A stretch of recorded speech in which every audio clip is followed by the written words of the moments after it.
Rebonsoir et on prolonge ce documentaire ce soir dans Droit de Suite pour se demander si la bicyclette peut bel et bien s'imposer demain comme la reine dans nos cités. Et pour en parler, tout d'abord, celui qui a réalisé le documentaire que nous venons de voir, Laurent Védrine, bonsoir. Bonsoir.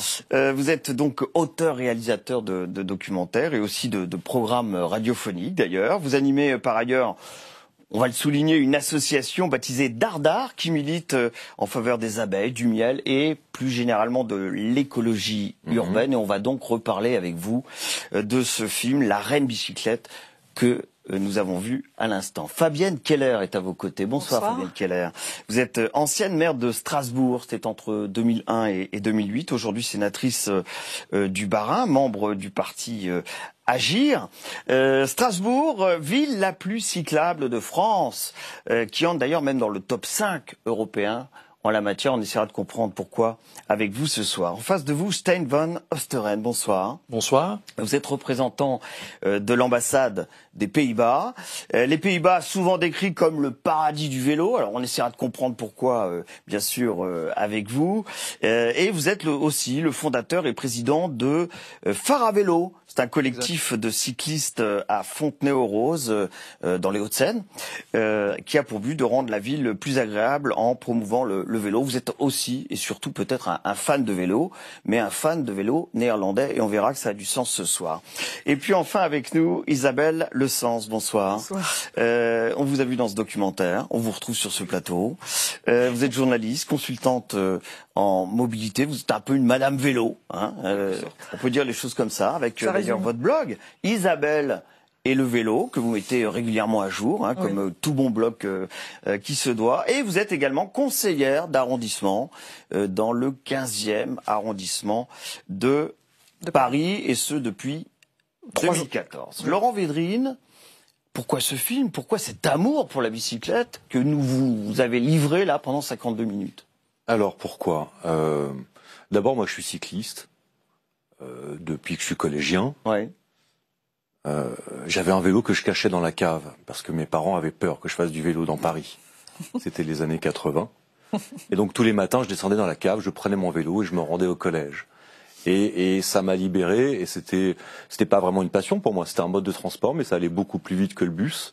C'était mieux que de marcher. Et j'ai commencé très jeune et j'ai toujours été cycliste dans Paris, à une époque où il n'y avait pas de piste cyclable, à une époque où on considérait que c'était dangereux. Et ça a toujours fait partie de ma vie, ça a toujours fait partie de mon moyen de transport. Ensuite, j'ai adhéré assez jeune à des associations de défense du vélo, de la place de la bicyclette à Paris. Et bon, quand j'ai commencé à faire des films et quand je suis devenu réalisateur, évidemment, moi je m'intéresse à ce que je vis, à ce que je constate. Et donc je me suis dit, il faut faire un film sur l'histoire de ce mode de transport. D'autant plus que je rencontrais beaucoup de gens qui me disaient, oui, les vélos reviennent, ou les vélos prennent trop de place, ou les vélos ceci. Et j'ai l'impression que personne n'avait conscience que cet outil, en fait, a été inventé à une époque, a véritablement changé les mœurs, a changé l'urbanisme, a changé la ville. Moi, mon métier, c'est d'aller chercher des archives aussi, d'explorer des images. Et j'ai trouvé des choses tellement extraordinaires que je me suis dit... Et ça commence d'ailleurs par l'âge d'or du vélo, à la fin du 19e, symbole d'indépendance. Vous nous l'avez dit, hein, c'était ce vélo qui était dans votre cave dans les années 80. C'était l'indépendance que vous trouviez finalement. Absolument. La mobilité et l'émancipation des travailleurs et des femmes aussi. Hein, c'est ça qu'on apprend au début de ce documentaire, au début de l'histoire du vélo. Et puis vous faites un clin d'œil à la famille écologiste, et on va revoir un premier extrait de ce documentaire. Nous sommes au milieu des années 70. Le monsieur qui descend du train, là, avec le pull rouge, c'est René Dumont, le premier candidat vert au présidentiel de 1974. Pour lui, pédaler est un geste politique, et le message qu'il adresse aux électeurs est simple. Aux énergies fossiles, préférez donc l'énergie musculaire. Slogan utopiste pour une écologie politique qui ne se prenait pas encore trop au sérieux. Le pétrole, on s'en fout. L'énergie, c'est nous. Le pétrole, on s'en fout. L'énergie, c'est nous. Les conducteurs deviennent de plus en plus nerveux.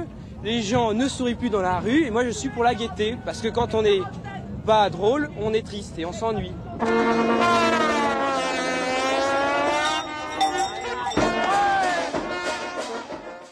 Alors on évoquait l'âge d'or, là c'est le début du coup de pompe du vélo, hein, parce qu'il y a en face la voiture, et évidemment tout est fait pour la voiture, notamment à Paris, hein, là où étaient tournées ces images.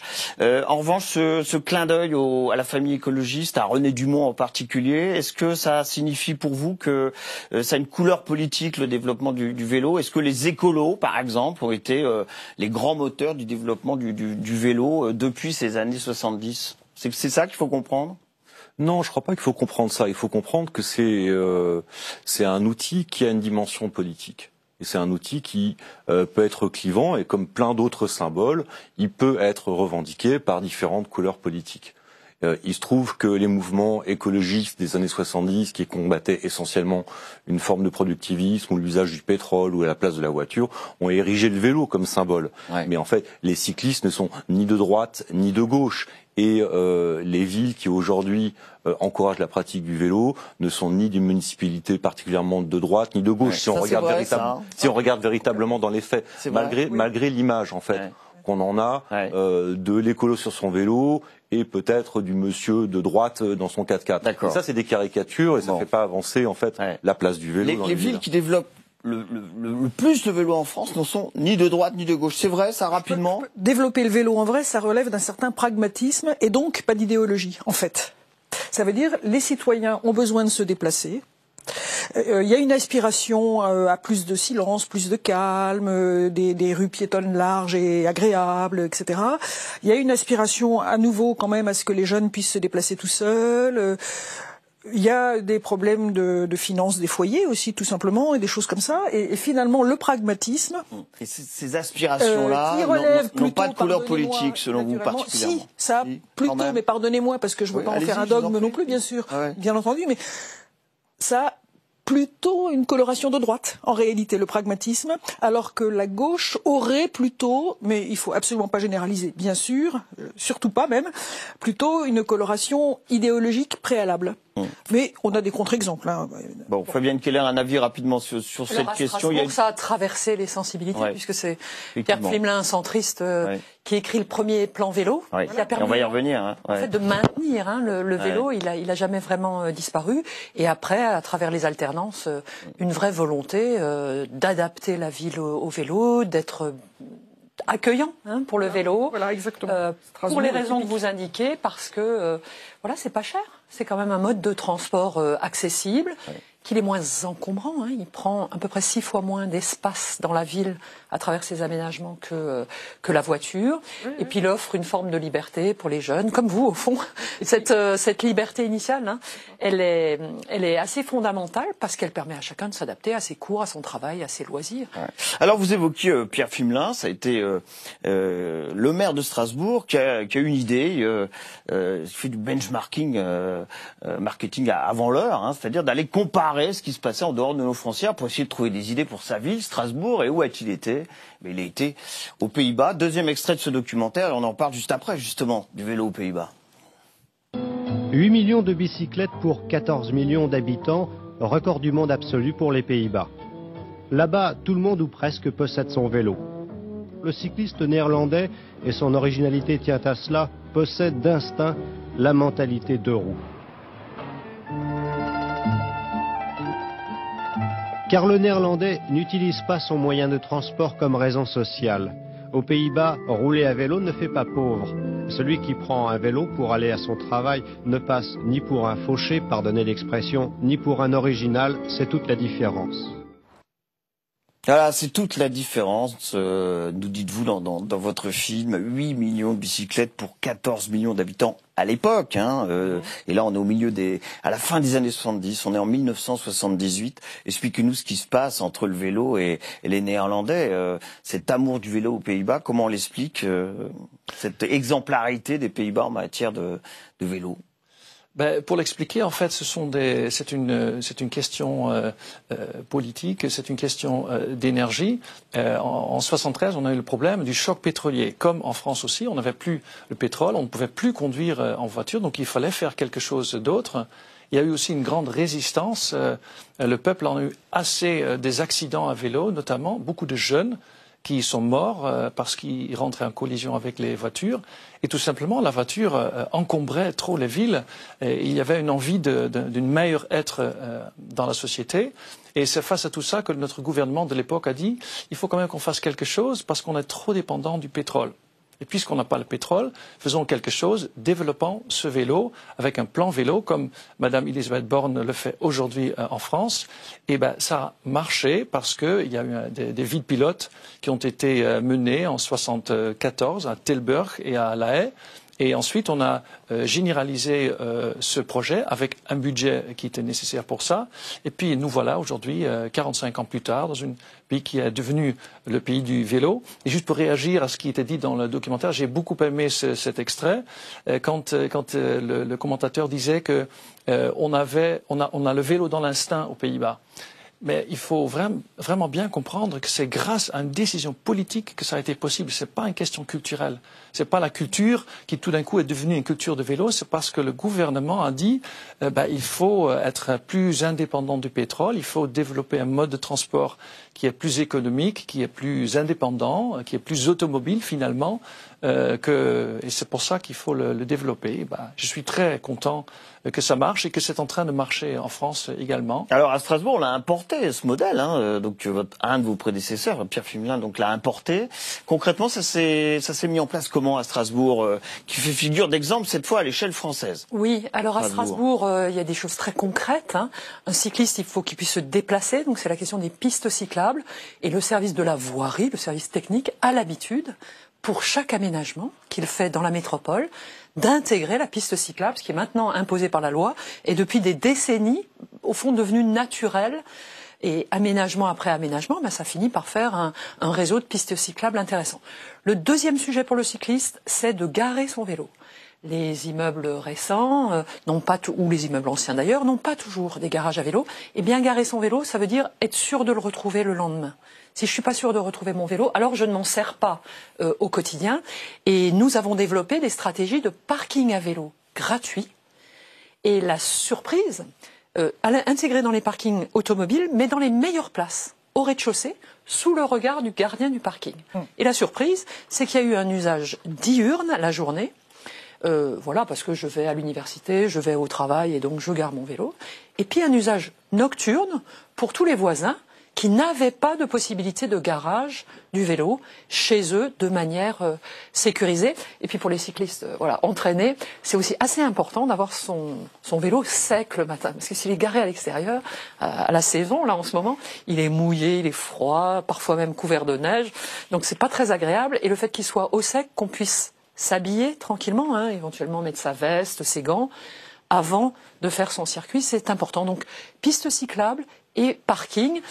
J'ai également aménagé des petits abris à vélo près des stations de tramway pour permettre le rabattement sur les stations de tramway.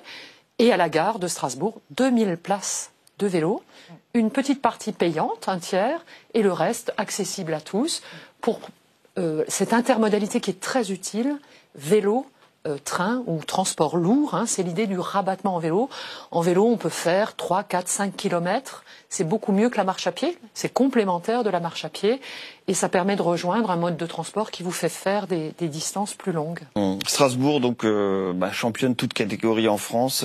Une part modale vélo de 15% sur la ville. Et puis 8%, on voit tout de suite que ça baisse lorsqu'on parle de l'agglomération. Part modale, ça veut dire quoi de manière très simple?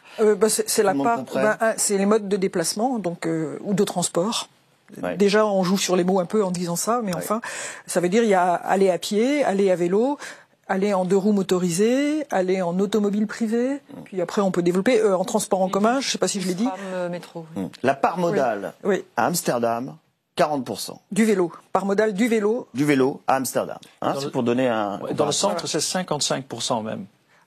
Ouais. Bon. Ouais, alors ça veut dire le nombre de déplacements qui sont faits, ça ne veut pas dire le nombre de kilomètres. Ouais. Mais c'est juste une nuance de technicien, ça. Alors on met en avant le champion de France, mais enfin moi j'ai regardé les chiffres, la France c'est 2 à 3% de part modale vélo. Hein, si on regarde les chiffres dans leur globalité, alors là on est très loin derrière les Pays-Bas, hein, 29% aux Pays-Bas, en Allemagne 10%, et pourtant il y a un climat beaucoup plus rude en Allemagne et des reliefs parfois, pas dans toutes les régions allemandes bien sûr, mais beaucoup plus prononcés bien sûr qu'aux Pays-Bas. Alors les grandes villes, hein, c'est Copenhague, hein, qui revient évidemment, Amsterdam, on en a parlé, même à Bologne, Florence, Tokyo, Munich, 20%. Hein, ce chiffre.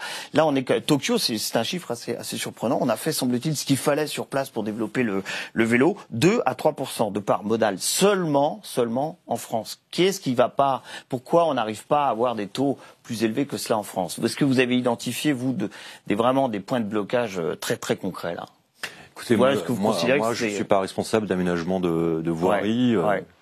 Je ne suis pas élu par mes concitoyens pour faire des choix. Ouais. Moi, mais après un documentaire comme ça, vous devez vous dire, il y a encore du boulot, quoi. Il y a encore du boulot, non? Je crois qu'il y a les questions d'urbanisme, il y a les questions des décisions politiques, et il y a une question qui est plus organique et plus intuitive, c'est que il y a encore beaucoup de gens qui ont peur, qui craignent en fait la pratique du vélo, notamment parce qu'ils craignent soit les accidents, soit que ça soit trop long, soit d'être sali, d'être mouillé, etc. Et là, il n'y a que l'expérience qui peut le remplacer. Pour que les gens montent sur un vélo et comprennent qu'ils peuvent faire 5, 6, 10 km dans la journée, le matin et le soir, il faut effectivement, au début, qu'ils soient en confiance. Notamment pour abandonner ces appréhensions. Parce qu'au début, il y a des appréhensions. Le trafic est bruyant, rapide, etc. Et au-delà des aménagements, il y a peut-être quelque chose aussi à faire, et ça c'est peut-être aussi le travail des associations et le travail des parents notamment, c'est qu'il y ait une éducation à la circulation, une éducation au trafic, à comment ça fonctionne, à comprendre, etc.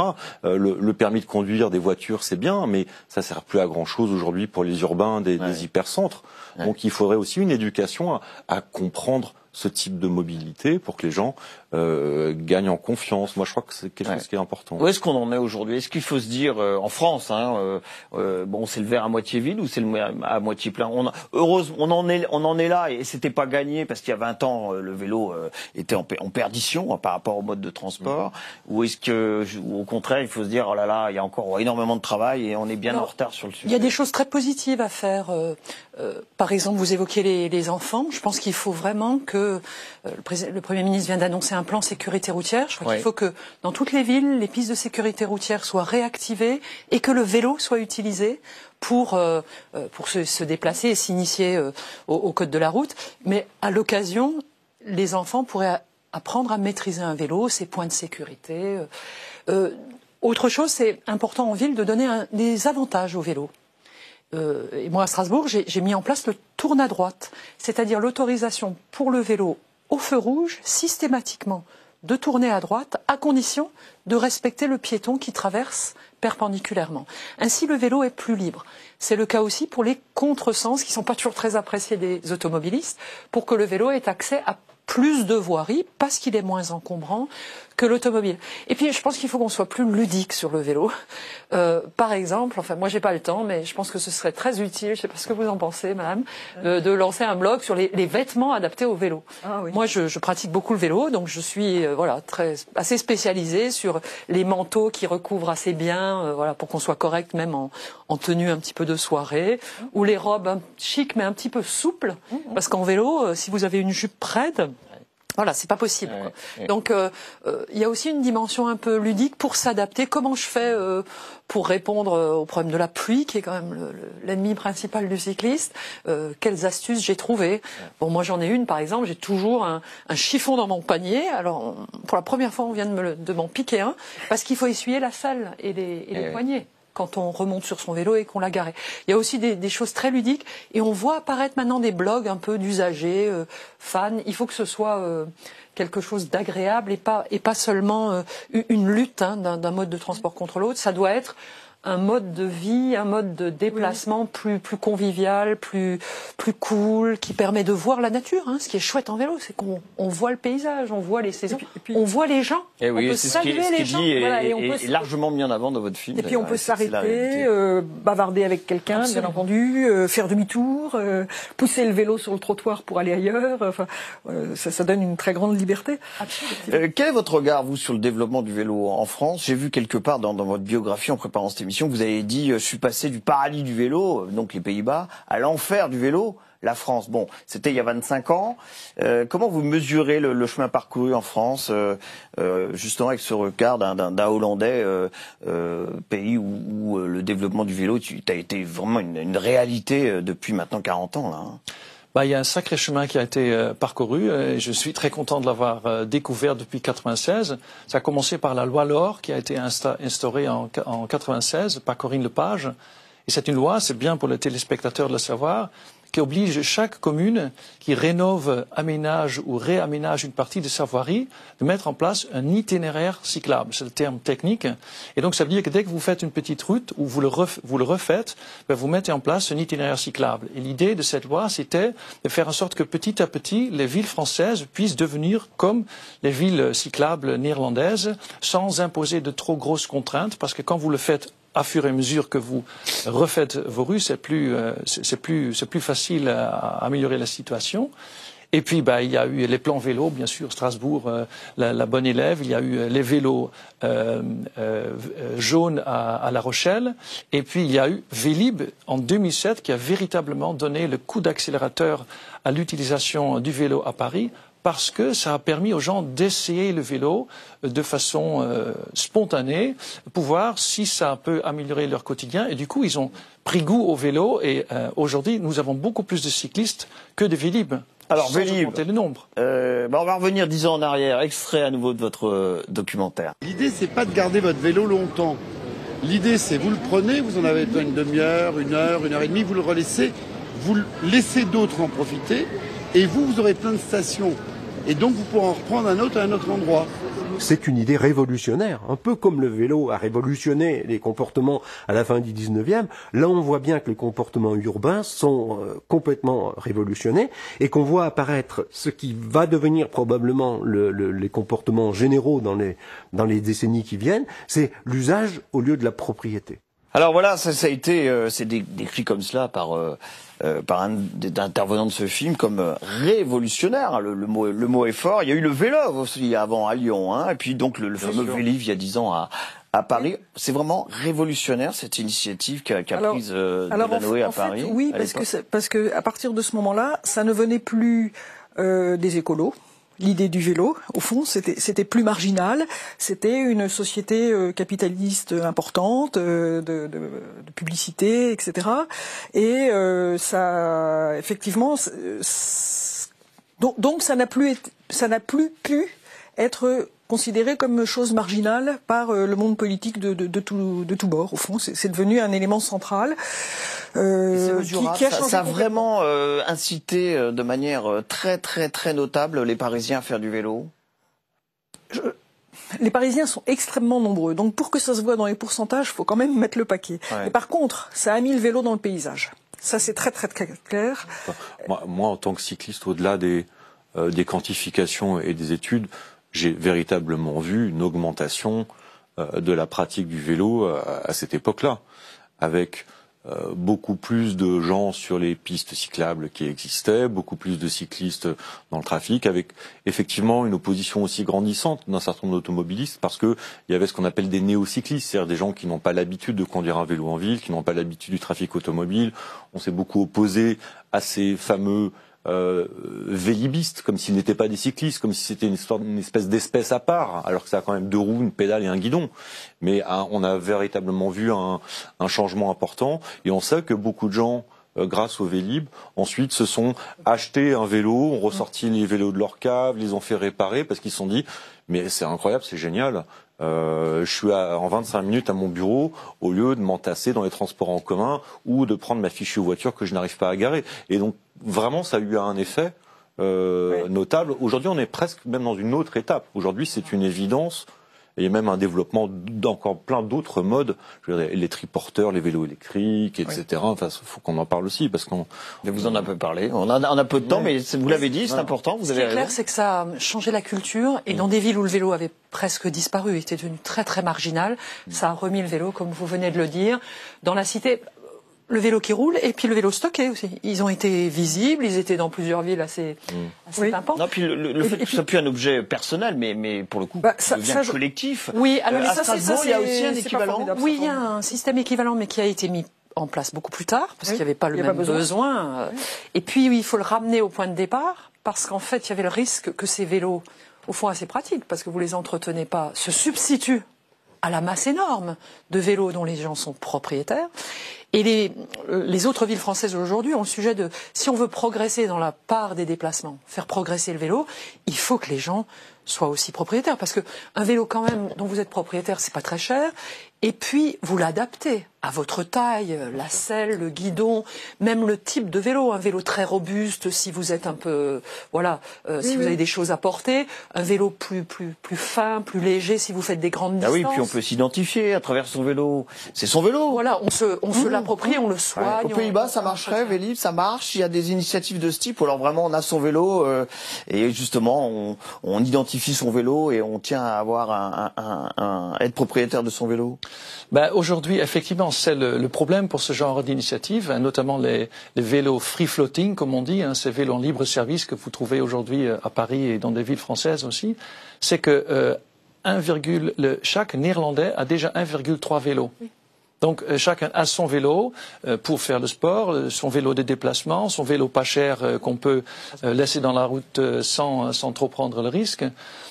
Donc effectivement, on est vraiment dans un autre monde du vélo, à s'implanter. Des Pays-Bas. Beaucoup. Et ça est important, comme disait Mme Keller, effectivement, de posséder son vélo aussi pour le personnaliser complètement. Moi, j'ai par exemple une selle très grande, très confortable, qui va bien pour le costume, parce que je me déplace toujours en costume pour aller au travail. J'ai un petit écarteur pour être en sécurité, pour être bien vu par les automobilistes. J'ai même une guirlande pour Noël, pour bien l'identifier. Voilà, c'est très important. Ça fait partie de mon quotidien. Alors j'ai vu qu'en revanche, Amsterdam, par exemple, est victime du succès du vélo. Tout à fait. Il y a effectivement c'est un problème entre guillemets. Ouais. Il y a des bouchons de vélo aux heures de pointe. On n'a pas assez de place et c'est pour ça qu'on a mis en place un plan vélo comme Madame Borne est en train de le faire.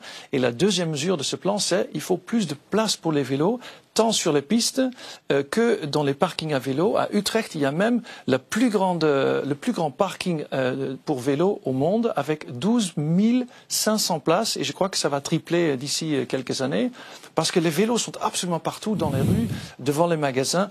Même quand j'y vais maintenant en tant que Français qui va aux Pays-Bas, je suis moi-même étonné par les vélos qui sont absolument entassés partout. Est-ce qu'on en est arrivé aux Pays-Bas de villes 100% vélo où les voitures ne feraient plus du tout partie du paysage? Ça résoudrait beaucoup de problèmes créés par l'augmentation des vélos, par exemple à Amsterdam. On en est encore loin. Et c'est ça qui est intéressant quand j'écoute Mme Keller qui donne les mesures qu'il faudrait mettre en œuvre en France pour en faire un pays cyclable. Ouais. Aux Pays-Bas, on fait exactement la même chose. On travaille aussi sur les pistes, on travaille aussi sur les parkings, on travaille aussi sur l'intermodalité. Donc on est en train de faire la même chose, sauf on l'a fait depuis plus longtemps et c'est tout. Et justement, on a mis en place une ambassade du vélo en 2011 pour permettre aux Français de profiter de cette expertise aux Pays-Bas. Et donc chaque maire en France qui nous regarde actuellement, chaque directeur d'espace public, par exemple, peut contacter l'ambassade des Pays-Bas pour être mis en relation avec cette ambassade du vélo qui peut brancher cette personne sur tous les experts, que ce soit politique, que ce soit en urbanisme, que ce soit en sociologie, en accidentologie, pour bien comprendre dans quelles conditions le vélo peut fleurir. Et ça, c'est un vrai plaisir de partager ces expériences avec les Français. En tout cas, il faut une volonté de faire pour imposer le vélo, et c'est un combat qui continue. Alors, on a parlé de cette mise à disposition collective de vélos. C'est l'exemple de Vélib dont on a parlé. Et puis, il y a des choses très très pragmatiques aussi. Rendre obligatoire l'indemnité kilométrique vélo, par exemple. C'est un combat que mène actuellement un député La République En Marche, Mathieu Orphelin, qui lui suggère de la rendre obligatoire en moins de 4 ans. Et son objectif est de faire passer le nombre de salariés cyclistes à 1,4 million. Aujourd'hui, on en est à 700 000 salariés cyclistes en France. Ça fait partie aussi des initiatives volontaristes qu'il faut prendre aujourd'hui en France pour développer. Je crois en effet qu'il faut le prendre parce que... C'est même étonnant qu'on l'ait déjà pas prise. Ah oui. Ouais. Ça... Il faut le faire donc. Oui, je crois qu'il faut absolument le faire et qu'en même temps c'est complètement marginal. Mais je crois qu'il faut absolument le faire parce que, d'abord parce que symboliquement, je veux dire, les transports, c'est pas seulement le transport en commun ou l'automobile ou la moto. Enfin, les transports motorisés, le vélo en fait partie et il faut encourager symboliquement, ne serait-ce que symboliquement, mais réellement aussi, les gens à utiliser un vélo pour toutes les distances qui s'y prêtent naturellement, quoi. Je dirais. Donc oui, il faut absolument le faire. Au demeurant, il faut aussi implanter le vélo dans les villes de façon très très visible, faire en sorte que les gens y prennent goût, que ça leur paraisse normal, faciliter, on en a beaucoup parlé, le stationnement. Peut-être sur ce sujet, l'indemnité kilométrique, effectivement, elle semble naturelle, quoi, puisqu'on paye pour la voiture ou le transport en commun, on doit le payer pour le vélo. Mais on peut aller plus loin à travers ce qu'on appelle des plans de déplacement entreprise. C'est-à-dire encourager. Il s'agit de, à travers des exemples d'entreprises qui sont déjà engagées sur ces sujets, d'encourager l'adaptation de l'entreprise à l'accueil du vélo. Vous avez des cyclistes qui font de très longues distances. Leur proposer une douche à l'arrivée, un changement de vêtements. Vous avez des cyclistes très sportifs qui font leur sport quotidien comme ça. Vous avez des cyclistes plus habituels. Il faut qu'ils puissent garer leur vélo à l'arrivée dans l'entreprise, dans de bonnes conditions, à l'abri. Et le principe, c'est celui que nous, on avait appliqué pour les gares, c'est les meilleures places, en fait. Celles qui sont près de l'ascenseur, près de l'escalier, qui doivent être réservées au vélo et assez bien organisées, voilà, pour que le vélo soit abrité. Parfois qu'il y ait une petite pompe ou un truc qui permet l'entretien du vélo ou le changement de pneus s'il y a un petit pépin. Il y a la question dans l'entreprise de la valorisation. Il y a des entreprises qui font des journées vélo, enfin, voilà. Souvent, le point de départ, c'est parce que le parking voiture est saturé. Donc il faut essayer de gérer les arrivées des personnels autrement. Et on voit que dans beaucoup d'entreprises, c'est un beau sujet de discussion avec les personnels, parce que c'est la question du sujet de l'accueil, au fond, du domicile-travail, du salarié. Donc à Strasbourg, moi j'avais démarré des réunions de travail avec des entreprises assez en avance, qui discutaient avec d'autres, qui expliquaient ce qu'ils faisaient. Enfin, c'était un échange de bonnes pratiques. Donc ça, comme le parking au domicile, le parking et l'accueil du vélo sur le lieu de l'entreprise, comme d'ailleurs devant les universités, c'est un sujet assez déterminant. Alors Laurent Védrine, ça sera la dernière question, parce que c'est déjà la fin de cette émission. Lorsqu'on parle de vélo électrique, alors je ne sais pas si le terme est exact, ou à aide électrique, assistance électrique, on triche ou alors on est encore dans la grande famille du vélo ? Parce que ça, c'est aussi l'avenir du vélo et ça peut permettre de le développer. Je pense notamment aux salariés. Des plus longues distances. Je pense qu'il n'y a pas de règle, donc il n'y a aucune tricherie. Si ça permet à des gens de pratiquer le vélo, d'être sur cet outil absolument merveilleux où on est à l'air libre. Et si, en plus, ça leur permet de monter des côtes et justement d'aller plus loin, de transporter leurs enfants, de transporter des courses, et que en plus ils arrivent à recharger leur batterie avec des énergies renouvelables, pourquoi s'en plaindre ? Personne n'est forcément un sportif de haut niveau, un praticien du VTT. On voit aujourd'hui que ces vélos assistance électrique, d'ailleurs, ça marcherait très bien. Il y a des aides de la plupart des villes aujourd'hui. Et oui, là aussi, il y a des incitations des municipalités. Et ça a permis le développement d'énormément de services, par exemple de livraison en ville, qui peuvent résorber justement la place de la voiture. Donc c'est plutôt une bonne chose. Mais si vous voulez avoir un vélo avec une seule vitesse et monter les côtes en vous essoufflant, c'est aussi votre droit. Et il faut que tous ces modes coexistent. C'est ce qu'on appelle l'intermodalité. Il n'y a pas de meilleur des mondes avec que des vélos ou que des voitures comme on a cru le faire autrefois. Et donc voilà, il faut avancer dans un partage de la rue, en fait. Bon, on peut être sûr, en tout cas, que ce vélo électrique, appelons-le comme ça, serait peut-être dans un deuxième épisode que vous nous produiriez autour du vélo. Pourquoi pas à l'avenir. En tout cas, merci vraiment pour ce documentaire. Merci à tous les quatre d'avoir participé à ce droit de suite où l'on s'interrogeait ce soir sur la place du vélo. Vous l'avez compris, demain, dans nos grandes villes. Vous pouvez bien entendu réagir à cette émission sur #DDS, notre adresse sur Twitter. Rendez-vous à tous pour un prochain droit de suite avec bien sûr son documentaire et son débat. À bientôt.